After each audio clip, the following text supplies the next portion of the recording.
What's up, everybody? Charlie Marlow here in the basement, hostage video style. As you know, it's, what is it, freaking -3 when I first looked this morning? -3, so I ain't going outside. Want to talk about the winter warm-up. Clearly, I'm not at the winter warm-up, so I don't want to pretend like I'm at the winter warm-up. But I want to talk about some things that I read and heard and saw at the winter warm-up, a little breakdown, and we'll kind of go backwards. So I'll start with yesterday stuff. John Mozeliak did his press conference. It was about 32 minutes. My guy Kyle Reese, who has contributed to this YouTube channel several times in the past, he has these all on Twitter. He live streamed them. So I just listened to that, watched that, and there were some interesting things from it. I think a lot of things John Mozeliak has already said. But the fact that he said, look, they're not necessarily done. There's room in the budget if something comes across the table. Nothing is off the table. So that could be relief pitchers. In theory, that could be starting pitchers. I would think maybe they add one more reliever, but look, they're still technically open for business. As a person who loved the TV show Succession, maybe my favorite show in recent years, Succession, I think that may be the story, at least of Saturday at Winter Warm Up, in terms of John Mozeliak 2 years from now and whatever could potentially happen with the field manager, of course, with Oli Marmol. To me, the John Mozeliak thing is more interesting. With Oli Marmol, I actually don't think Oli Marmol is going to be let go at the end of this year. This is my opinion. I think the Cardinals are going to be good enough to sniff the playoffs, maybe make the playoffs. I think in a perfect world, John Mozeliak and the Cardinals front office, they want to keep Oli. I think it's smart that they did not give him a contract extension yet. So here he is in his last year. You can call it a lame duck year, but I think he has to prove himself. And if Oli proves himself, if the team has a good year, I think Oli will get a contract extension at some point. And we won't talk about that as much. Now, of course, the Yadier Molina story there, Daniel Descalzo, but more so Yadi. We know Yadi wants to be a manager. That gets really interesting if the Cardinals are bad again, and we start to talk about Yadi, and maybe fans are clamoring even more so for Yadier Molina, who now works as, what is he, a assistant, whatever his role is. And John Mozeliak talked about that. He thinks in the end Yadi will probably be with the coaching staff more, but they'll figure all that out. And Mozeliak said he'll talk to Yadi when Yadi is done in Puerto Rico. But we'll see. So if the Cardinals are bad, all of a sudden the noise for Yadi is going to get real, real loud. We'll see what happens there. But I think 2 years from now is more interesting. And look, that's a long time away. But again, this is winter warm-up. There's not a lot of new news, but John Mozeliak was asked, hey, is it still your plans, you think, to step down 2 years from now at the end of this deal? And he said that's what he sees happening. So 2 years from now, you would think John Mozeliak has some type of new role with the Cardinals. I don't know what it is, but 2 years from now, there's probably a new president of baseball operations. And that's what I think is really, really interesting. And he was asked about Chaim Bloom, and he did say that, look, he did bounce off some of these trades. You know, it's not a coincidence, let's be honest. Let's be honest in terms of the deals you made with the Rays, with the Red Sox for Tyler O'Neill, even with Riley O'Brien of the Mariners, that these are guys that Chaim Bloom all knows of, worked with, either drafted or oversaw with the Rays and the Red Sox. Now, Andrew Kittredge, he's a known commodity.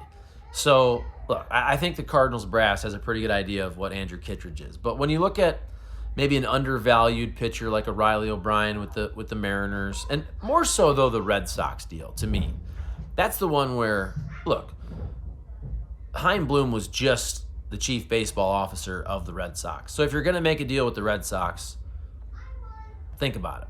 There are guys in that organization that Chaim Bloom likes better than other pitchers. Hey, who do you like? Hey, who's overrated? Who's underrated? Okay, Cardinals make a deal. They trade Tyler O'Neill. They get Nick Robertson, who could be a big league reliever this year. They get Victor Santos, who is a minor league starter. And you would just think that those are a couple guys that Chaim Bloom has seen just several months ago. Remember, Chaim Bloom was just fired, in September, whenever it was. So you would think those are guys that, and John Mozeliak said, hey, I bounced these ideas, these trades off of Chaim Bloom. You would think those are a couple guys that Chaim Bloom is probably high on, or maybe has value with a Nick Robertson, and who knows with Victor Santos. But John Mozeliak went on to say, look, I think people are probably jumping to conclusions a little too much in terms of Chaim Bloom potentially taking over in a couple years. And he said, I'm paraphrasing here, but I just listened to this. And he said, at minimum, or at the least, he improves the bench. He improves the depth of the front office. And then John Mozeliak went on to make sure that he also mentioned, of course, Mike Gersh, who's been in the organization for a long time, as we all know. He's the general manager now, as Mo is the president of baseball operations. And then Mo also mentioned Randy Flores, who has done a great job with the draft, and he called him, I believe, a riser or a high riser, whatever the exact word is, but somebody who's an up-and-comer, and a lot of people are looking at, that he's doing a great job with the draft. So I think that's an interesting storyline. It's more for 2 years from now, but knowing the Cardinals also, I think the succession plan would probably be put into place next year, after this year. And I'm not saying that the Cardinals are going to announce after this year, hey, Mike Gersh gets the job, or Chaim Bloom gets the job, or Randy Flores gets the job. But I would think they have an idea of who is going to get the job. Because also, look, these are guys that a lot of other organizations are going to be continuing to be interested in. So a year from now, if the Cardinals' decision is, hey, we want to go with Chaim Bloom, well, they're going to let Chaim Bloom know that, hey, you're the next in line. Or if it's Michael Gersh, or if it's Randy Flores. Let's say next winter, Flores or Gersh gets an interview for a president of baseball operations, or a number one position, I'm talking, with another team. Well, I don't think the Cardinals are going to let those guys walk out the door if they want one of them to be the guy with the Cardinals. That's all I'm saying. So I think that's very interesting. It's more for 2 years from now, or for next winter. But look, Chaim Bloom is a guy who kind of now is in the mix. I think everybody would say before a month ago or so, hey, next couple years when Mozeliak steps down, it's going to be, I was thinking it would be Randy Flores personally. But it would be either Randy Flores or Michael Gersh. I think most people thought about that's what it's going to be. Are the Cardinals going to go outside the organization? They don't usually do that. But then Chaim Bloom is now in the mix.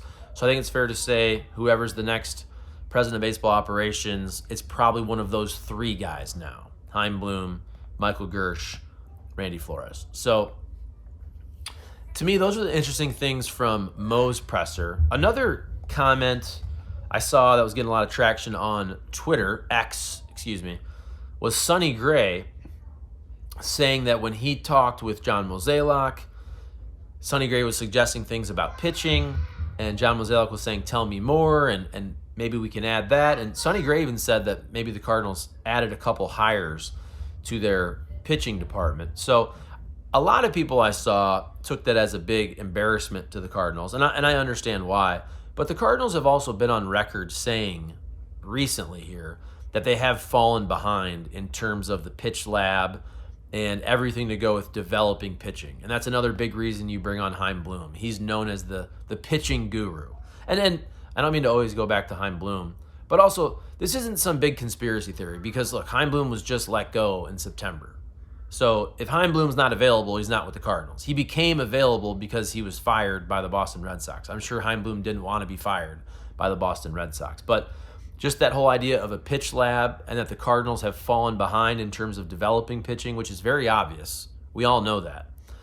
Because the Cardinals were amazing at doing that for that run, 2011 to 2015. They've fallen behind. And even a couple guys you did either draft or develop, Sandy Alcantara, Zach Gallen, you end up trading those guys. So the couple guys you did either draft or develop, they're now elsewhere. And that's really, let's be real. If the Cardinals don't make that trade and you have Alcantara and Gallen the last several years, it's a whole different story, because that's been the Cardinals' constant issue for the last at least, 3 seasons, is starting pitching. And running out of starting pitching at the trade deadline, as they did 2 years ago where they acquired J-Hap and John Lester and even Wade LeBlanc before that. And then a couple years ago, Jordan Montgomery, Jose Quintana, and clearly the Cardinals ran out of pitching almost on opening day last year. Let's be real. The Cardinals pitching staff, starting pitching, was horrendous last year, and it was so bad it didn't even matter because they weren't good. They weren't going to add. But if the Cardinals were good enough, they would have had to add what? Two starters last year? They probably would have added 2 starters again at the deadline if they were actually competitive. Clearly, you're not going to start Waino in those starts down the stretch.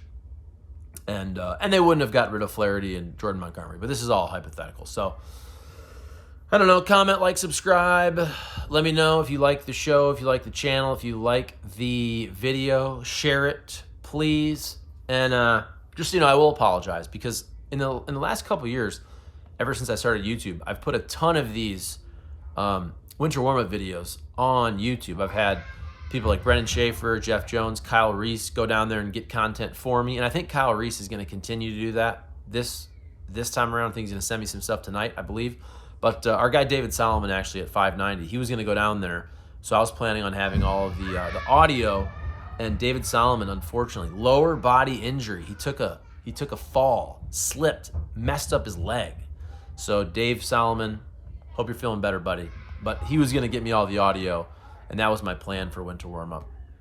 Me personally, look, I covered Winter Warm Up probably 10, 14 times, whatever it was. And Winter Warm Up is fun. And I mean, there were weekends where I bet you I was there 20 hours.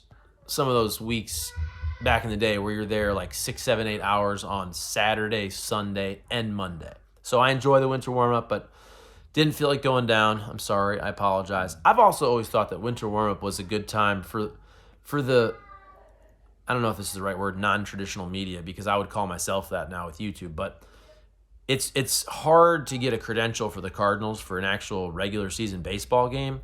So Winter Warm Up has always been the time where they let bloggers, digital guys, YouTubers, whatever you want to say, people that don't normally get a credential, they're allowed to go down there. So I've always thought that's cool for those folks who don't get to cover the team on a regular basis to be down there asking questions and all that. So, plus, look, man, I'm just being honest. I have 2 kids. It's -3 degrees out. Okay, I'm not going to tell my wife, hey, I'm going to go down to Winter Warm Up for 20 hours this weekend, watch the kids in -3 degrees. She would kill me. All right? So there you go. Little breakdown, Winter Warm Up. Obviously, I'm not there. Hopefully, we'll get some content over the next couple days from my guy, Kyle Reese. But stay warm out there. And let me know what you think about any of the comments from Winter Warm Up, what I said. Comment, like, subscribe, share the show, share the video, share the channel. Peace out, everybody. See ya.